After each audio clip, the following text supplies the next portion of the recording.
शरीफ साहब सर, कैसे हैं आप?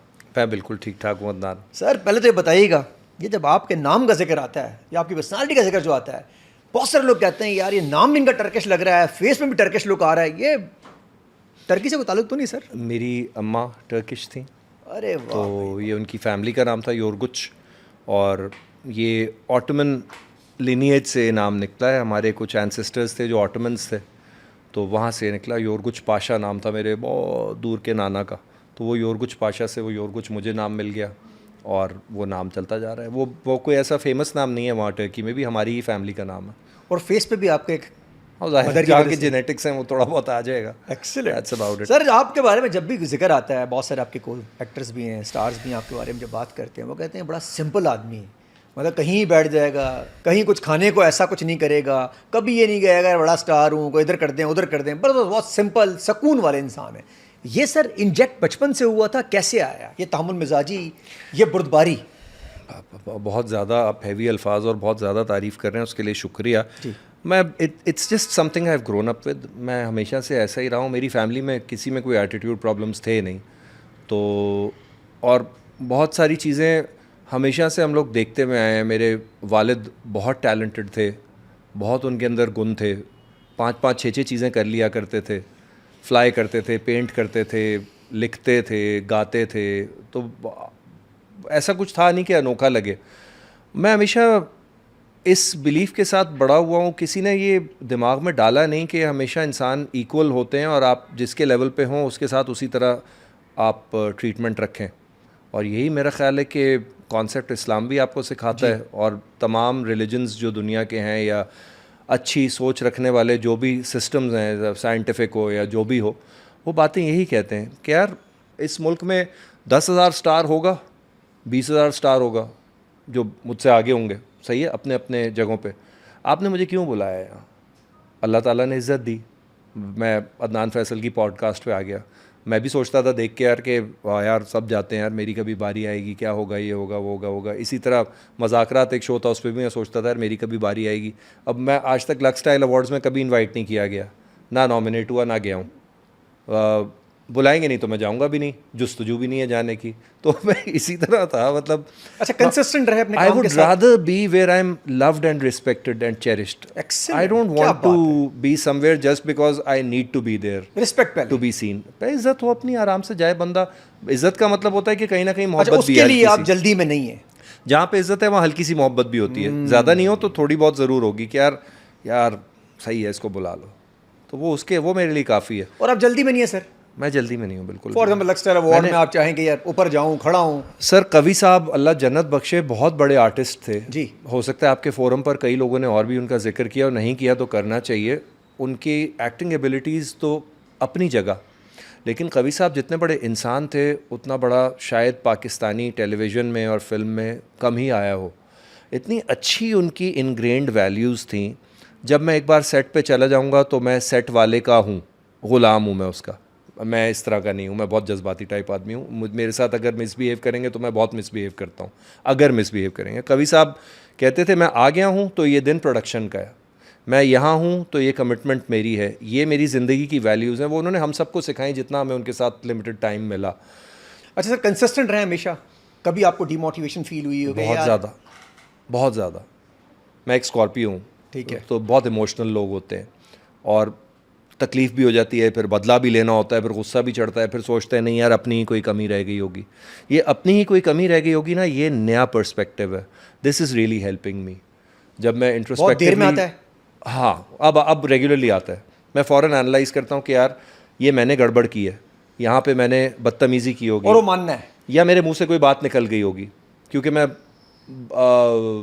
जो दिल में है वो ज़बान पे टाइप का कैरेक्टर हूँ। ठीक है, तो वो कभी फ़ायदा दे जाता है और कभी नुकसान दे जाता है, क्योंकि सामने वाला किस तरह से उस बात को एक्सेप्ट करेगा। अच्छा उसकी परवाह तो आपको नहीं होगी ना? परवाह नहीं ये है, जरूरी होगा कि यार मैं बट अपने आप बदतमीजी से नहीं तो कर रहा करें हूँ ना। एटलीस्ट। हाँ, अपने आप से आप अगर मैं accept कोई करें। गलती करता हूँ तो मैं एक्सेप्ट कर लेता हूँ, अपने साथ खुद तो झूठ ना बोले सर।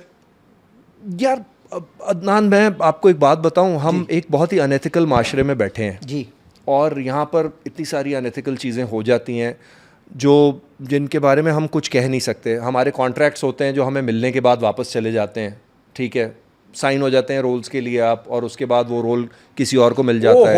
ये बहुत ज़्यादा ये भी अभी ज़्यादा अब ज़्यादा हो रहा है। बहुत ज़्यादा होता है। जब मैं नया नया आया था मुझे 2-3 बड़े प्रोजेक्ट्स के लिए साइन किया गया, फिर वो डेट्स भी हो गई, फिर मैंने पूछा भाई डेटें तो आगे चलेंगी, तो पता चला कि वो नहीं हो रहा। फिर मैंने वो टीवी पे प्रोजेक्ट देखा कि वो हो भी गया और बन भी गया और टीवी पे चल रहा है, कोई और था। तो इस तरह 2-3 बार हुआ। अच्छा, कोई वजह हो ना, मेरी एक्टिंग उनसे कमज़ोर हो, चलो समझ आती है, मैं उनसे कम शक्ल का हूँ समझ आती है, या मैं उस रोल के लिए अप्रोप्रिएट नहीं हूँ समझ आती है, बट यार have the guts to admit it to the guy यार। नहीं, वो नहीं करेंगे, बोल देना यार, नहीं करेंगे। ठीक है, आज भी हो रहा है ये मेरे साथ नहीं हो रहा, आज भी हो रहा है। मैं भी पॉडकास्ट किए पिछले 1-2 महीने में, बहुत सारे लोग शिकायत कर रहे हैं, बहुत सारे यार लोग हमें यहाँ तक स्क्रिप्ट दे दिया जाता है कि ये मतलब रिवीजन ये वो सब कुछ हो जाता है, बट चेक की बारी है या हमें बुलाना है तो उसके बाद आवाज़ नहीं आती। मैनिपुलेशन भी बहुत है, और रिप्लेसमेंट जो कह रहे हैं हो रही है वो इस बिना पे हो रही है कि मेरी आपके साथ अच्छी PR है। वो कुछ कह नहीं सकते, वो अपने फैसले के at the end of the day it's a business, तो वो बिजनेस डिसीजन है। अगर वो उनको पसंद है तो वो अपना नुकसान कराएंगे, या अगर वो बड़ा आर्टिस्ट है तो अपना फ़ायदा कराएंगे, जो भी है वो अपना एंड देख रहे हैं ना। लेकिन वो एथिकल बात नहीं है, वो अपना एंड देख रहे हैं, वो जायज़ है, उनकी राय है, लेकिन जब कॉन्ट्रैक्ट हो गया 2 पार्टीज़ के दरमियान तो ऐसे ना करो। ओहो, ये वाली बात, मुआहदा हो गया ना, ज़बान का पास कुछ तो होना चाहिए। अरे ज़बान का भी खेल खत्म, मुआहदा का भी खेल खत्म हो गया, सब खत्म हो गया, सिग्नेचर्स भी खत्म, अब अच्छा, तो एग्रीमेंट की भी वैल्यूज खत्म हो गई। मैनिपुलेशन भी बहुत होती है। मैनिपुलेशन इस तरह होती है कि अगर आपको बहुत अच्छा रोल ऑफर करेंगे, जो कि मेरे पास शाज़ो नादिर ही आते हैं, कम आते हैं बहुत अच्छे रोल, अगर बहुत अच्छा रोल आएगा तो पैसे इतने गिरा देंगे, उनको पता है ये डेस्परेट है, इसको ये रोल पसंद आ गया है, ये करेगा कम पैसों में भी। भाई माकियावेलियन स्ट्रैटेजी है, आप इस्तेमाल कर रहे हैं रिसोर्सेज को, आपको पता है कि सामने वाला जो है वो वीक फुटिंग पे है। ये भी अनएथिकल है, ये भी अनएथिकल है, अनएथिकल है ना, अनएथिकल तो है, आप इस्तेसाल कर रहे हैं, आप एक्सप्लॉइट कर रहे हैं ना किसी को। आपको पता है कि ये इसका टैलेंट हमारे काम तो आएगा, लेकिन हम इसको सस्ते में ले लेंगे। और मेरे जैसा आदमी, यार रोल है यार, ये यादगार हो जाएगा यार, इसमें मैं ये कर सकता हूँ, मेरे अंदर का वो छोटा सा जो भी एक्टर है वो जागता है कि यार इससे तो सीन बन जाएगा बड़ा, तो कर लेते हैं, तो मैं वो कर लेता हूँ।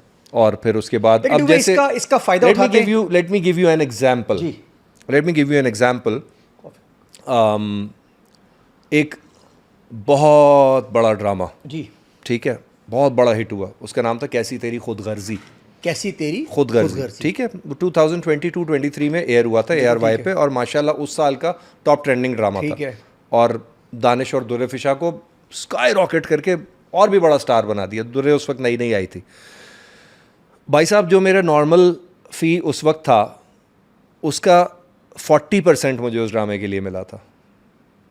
क्यों मिला था? क्योंकि अभी तो कोविड ख़त्म हुआ है, तो आपको पता है सबके पैसे गिर गए हैं, ये हुआ है और वो हुआ है, और दानिश को और दुर्रे फिशा को पूरे पैसे मिले होंगे। नहीं, वो मुझे नहीं पता, वो उनका जो भी नेगोशिएशन हुई हो, it was on the table.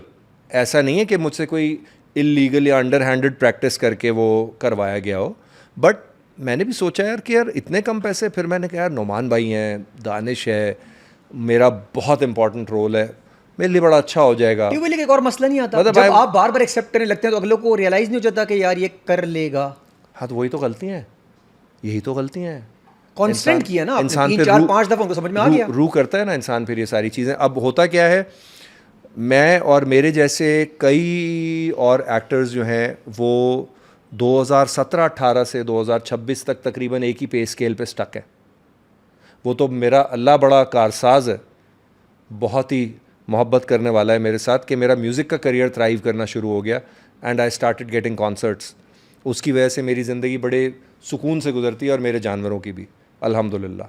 अगर मैं एक्टिंग पे रिलाई कर रहा होता तो मुझे साइड पे कोई जॉब करनी पड़ती लाजमी, या मुझे कुछ करना पड़ता, कोई ना कोई रास्ता निकालना पड़ता। एक्टिंग में पैसे नहीं है, किचन के भी एक्टिंग में पैसे नहीं है आजकल, तो नहीं है। Look at the spiralling inflation भाई, कॉस्टिंग करने बैठे ना आप कर सकते हैं। नहीं, वो पैसे तो पूरे नहीं होंगे। अगर आपको पता है, अभी मैं इस वक्त एक सीरियल कर रहा हूँ, वो ऑन एयर है जियो पे, माशाल्लाह माशाल्लाह माशाल्लाह, इट्स डूइंग वेल।